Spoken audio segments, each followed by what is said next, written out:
Double engine की सरकार बनने पर मिलेगी धमतरी वासियों को लाभ, बहुत से काम अधूरे इस शासन काल में मलाल, अगली बार होंगे विकास ही विकास, बीजेपी की सरकार बनेगी प्रदेश और देश में, कार्यकर्ताओं ने दिखाया है दम।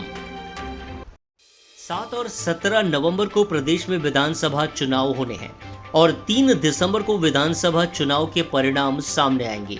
एक बार फिर हाईकमान ने विश्वास दिखाते हुए धमतरी विधायक रंजना दीपेंद्र साहू को प्रत्याशी बनाकर मैदान में उतारा है, जहां रंजना साहू ने अपने साक्षात्कार में बताया कि इस सरकार में विपक्ष में बैठने के बावजूद मैंने अपने अधिकारों की लड़ाई लड़ी और धमतरी की विभिन्न समस्याओं को विधानसभा में रखा। जहां कई समस्याओं के निराकरण करने में कामयाबी मिली, वहीं कई काम छूट गए हैं जिन्हें दोबारा मौका मिलने पर पूरा करने का संकल्प है। वहीं रंजना साहू ने 2018 चुनाव में कम बढ़त का जिक्र करते हुए बताया है कि 2018 चुनाव में जीत का अंतर बहुत कम था, उसे इस चुनाव में पूरा करेंगे कार्यकर्ता और मतदाता। जहां प्रदेश में भाजपा के जीत के दावे किए गए हैं, वहीं मतदाताओं को भरोसा दिलाया कि अगर पार्टी हाईकमान ने मुझे चुना है तो मतदाताओं की उम्मीद में मैं खरी उतरूंगी। विश्वास जताया पार्टी ने, क्या करेंगे?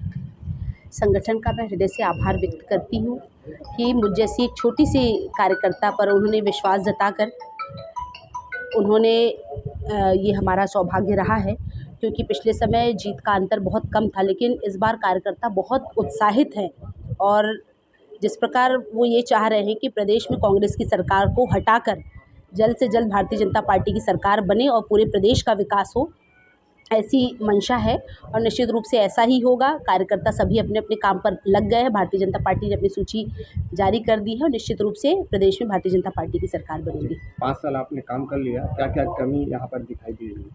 देखिए, 5 सालों में बहुत से कुछ ऐसे काम रह गए हैं जो मन में खलल रही कि शायद वो काम पूरे नहीं हो पाए, और कारण भी यही रहा कि केंद्र में तो प्रधानमंत्री जी मोदी जी की सरकार रही, भाजपा की सरकार रही, लेकिन प्रदेश में कांग्रेस की सरकार होने के कारण बहुत से लोगों को हम उनकी योजना का लाभ, जो वास्तविक में उनको जो लाभ मिलना था वो नहीं हो पाया, जैसे प्रधानमंत्री आवास है और अन्य जो योजनाएँ हैं।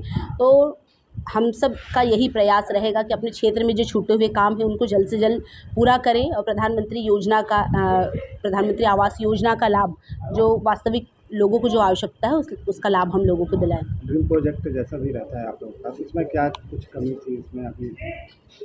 देखिए, स्वास्थ्य, चिकित्सा, शिक्षा से लेके कुछ काम हुए हैं। जैसे आप लोगों ने देखा, पीजी कॉलेज है, कन्या महाविद्यालय है, यहाँ पर कुछ विषय जो हमारे बच्चों को पीजी के विषय पढ़ने के लिए बाहर जाना पड़ता था, वो विषय हमने यहाँ पर खुलवाए। उनको भवन छोटे होते थे तो भवन की व्यवस्था दोनों ही महाविद्यालयों में कराई।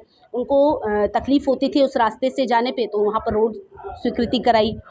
चिकित्सा के क्षेत्र में बहुत सी योजनाएँ जो यहाँ पर नहीं चल रही थी तो उसको तत्काल स्वीकृति कराई, पर कुछ और ऐसे लाभदायक चीज़ें जो हमारे लोगों के लाभ के लिए हैं, ये चीज़ें छूटी हुई है। तो निश्चित रूप से हमारा प्रयास रहेगा कि इस बार जनता यदि काम करने का अवसर देती है, अपनी सेवा का अवसर देती है, तो निश्चित रूप से उससे और अधिक बेहतर तरीके से काम करेंगे, क्योंकि प्रदेश में भारतीय जनता पार्टी की सरकार आएगी तो अंतिम छोर में बैठे हर व्यक्ति को हम योजनाओं का लाभ देंगे। उनकी जो परेशानी है, उनकी जो आवश्यकता है, सभी चीज़ों का ध्यान रखते हुए काम करेंगे। बड़े कामों में से भी नर्सिंग कॉलेज है और भी बहुत सारे वो काम रुका हुआ है, उसके लिए क्या प्रयास जारी हो रहा है?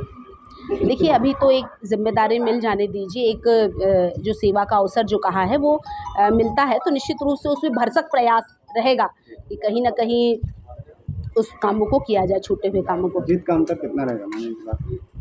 देखिए, कार्यकर्ताओं ने तो ठान ली है, अब इसको हमारे कार्यकर्ता ही बता सकते हैं। जितनी अधिक हम मेहनत करेंगे, जितना अधिक प्रयास करेंगे, जीत उतने अधिक अंतरों से हमको हासिल होगी। निश्चित रूप से प्रयास पूरा यही रहेगा कि कांग्रेस के छक्के छुड़ाएं।